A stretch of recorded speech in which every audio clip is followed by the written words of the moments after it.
शामिल करते हैं। पाकपतन से सरकारी इदारों के इंचकारी के खिलाफ म्यूनसिपल एम्प्लॉयज़ फेडरेशन पंजाब के सूबाई वर्कर्स कन्वेंशन। हुकूमत की जानिब से सरकारी इदारों की निजकारी के खिलाफ म्यूनसिपल फेडरेशन पंजाब का सूबाई सतह पर पाकपतन में वर्कर्स कन्वेंशन का इनेकाद किया गया, जिसमें मरकजी सूबाई क़यादत ने भरपूर शिरकत की। मज़ीद जानते हैं यूसुफ रज़ा की इस रिपोर्ट में। हुकूमत की जानिब से सरकारी मुलाजमी की पेंशन रूल्स में तब्दीली, लीव इन कैशमेंट कवानून में तरमीम, सरकारी इदारों की निजकारी म्यूनसिपल कमेटियों को ठेके पर देना व दीगर मसाइल की वजह से पाकपतन में म्यूनसिपल एम्प्लॉयज़ फेडरेशन पंजाब के ज़ेर तमाम सूबाई वर्कर्स कन्वेंशन का इनेकाद किया गया, जिसमें एपका अगीगा म्यूनसिपल एम्प्लॉयज़ फेडरेशन के मरकज़ी व सूबाई क़यादत समेत सूबा भर से सरकारी मुलाजमीन की बड़ी तादाद ने शिरकत की। कन्वेंशन की क़यादत सीनियर सूबाई सदर म्यूनसिपल एम्प्लॉयज़ फेडरेशन पंजाब व ज़िले सदर एपका अगीगा मोहम्मद अतीक भट्ट ने की।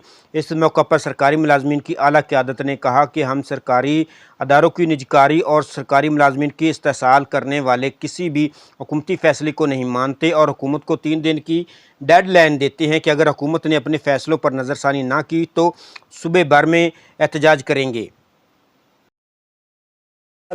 अगर उन्होंने ये फैसला अपना वापस ना लिया तो इंशाल्लाह नेक्स्ट सैटरडे को मुल्तान में हमारा इकट्ठ हो रहा है। अगर फिर भी उन्होंने हमारा ये मुतालबा पूरा ना किया तो इंशाल्लाह हम सेक्रेटेरिएट का घेराव करेंगे और ना ही किसी अफसर को अंदर जाने देंगे, ना ही किसी अफसर को बाहर आने देंगे और दमादम मस्कल अंदर होगा। और पंजाब में ठेकेदारी का निजाम वापस लें, वरना ये बल्दियात की कौम म्यूनसिपल एम्प्लॉयज के प्लेटफॉर्म से आपका उस वक्त तक घेराव करेगी जब तक आप अपनी पॉलिसियां नहीं बदलेंगे, क्योंकि आप जालिमाना निजाम की जानिब कदम उठा रहे हैं। सरकारी अदारों की तरक्की मुल्क की तरक्की की ज़ामन होती है और हुकूमत को इस पर नज़रसानी करनी चाहिए। कैमरा टीम के साथ यूसुफ रज़ा, 12 न्यूज़, पाकपतन।